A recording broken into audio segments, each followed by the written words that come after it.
Alright folks, so the dog is mostly restrained. Either way, we're back for another match.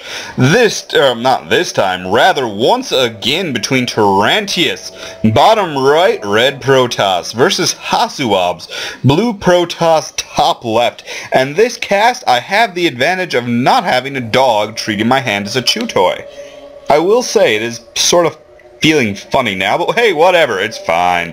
I actually happen to be a dog lover, so it's not really as much of a problem as you might have expected from my last one. It was just that I was casting and I didn't really want to play tag right now, and well, the little dogs aren't the smartest always, so they didn't really understand it. Either way, everything is... No, how did you even get here? Okay, apparently I was wrong. This is a very smart dog. How did it even... Could have sworn I put this in a kennel. Either way, yeah, say hi to YouTube, Winnie. Yeah, I'm dog sitting for my mother, who named this Winnie the Pooh. Or named this dog after Winnie the Pooh because it looks like a bear. Yeah, don't get roped into this. Just don't. Ugh. Yeah, I don't even know what's going on in the match anymore. It's just saying those words. Dog sitting for my mother. Eek. Well, I mean, just going to college in the same city, I guess. So, hey, my apartment's not that far away. And, well, hey, she's going off to some fantastic adventure. I won't say where because, well, it would give you a hint to where I am. So, there you go. Anyway, well, even though you probably could just find where I lived if you really wanted to. It's not that problem. Anyway, I am back to having my hand being a chew toy. Oh well. Either way, in that last match, we saw Tarrantius try an interesting kind of push. I thought he was DT rushing, and I think HasuObs thought he was too.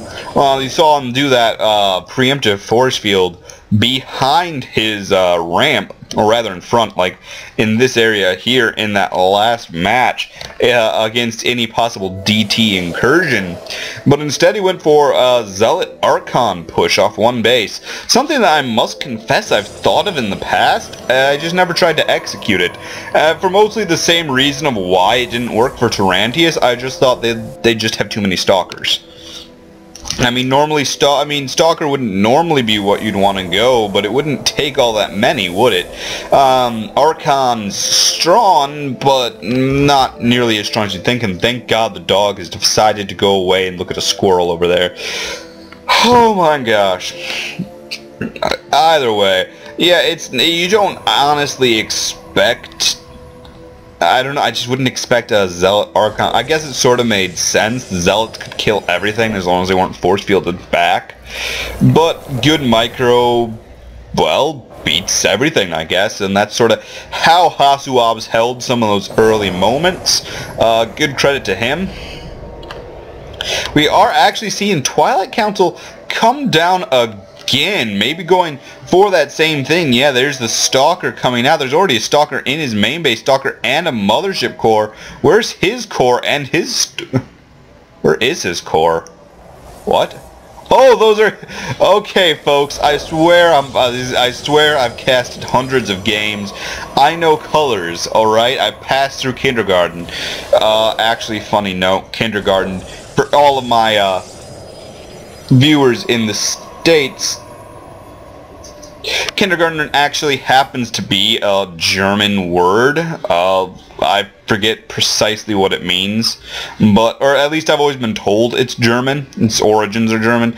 So, yeah. So I guess it's sort of fitting since I think this version of the EPS is the German one. I think.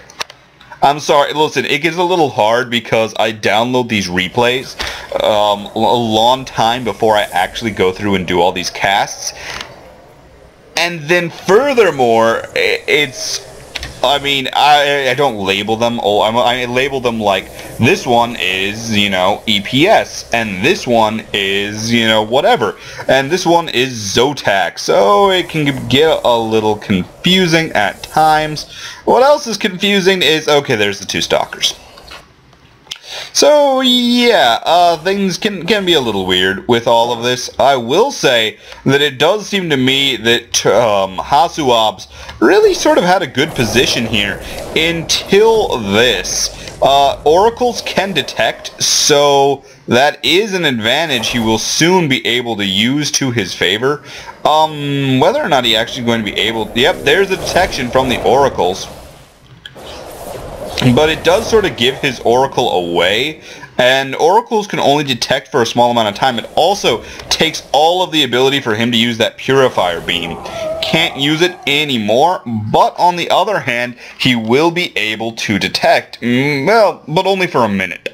And I literally mean only for a minute. As soon as the Envision runs out, he's going to be basically in a little bit of trouble against any sort of defensive DTs, which, by the way, would totally ruin him right now.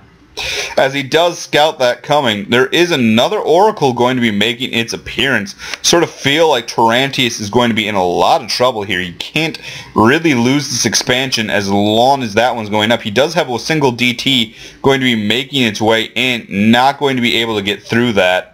So yeah, either way, the battle happening over here, the Time Warp there, going to make it very difficult for the units to escape. We do have the Mothership Core with the Photon Overcharge, going to be able to scare this off in the end. There is the next one for, there's the next Revelation, I'm sorry. It is Revelation. Envision.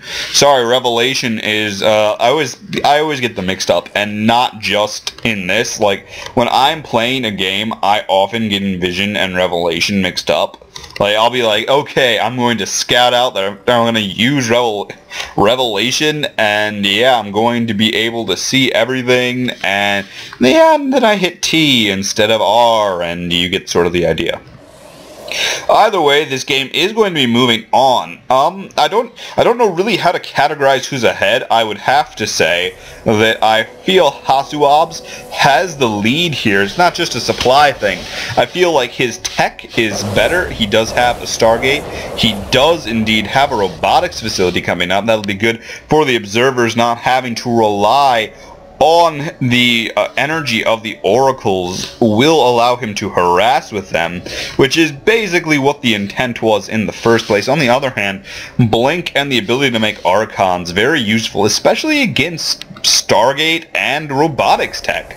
I mean, Archons are very useful against, well, basically anything you can produce out of those structures, well, except for the Carrier, which pretty much hard counters the Archon. It actually might be the hard counter for the Archon, if I remember correctly, and even if I don't, I would call it that.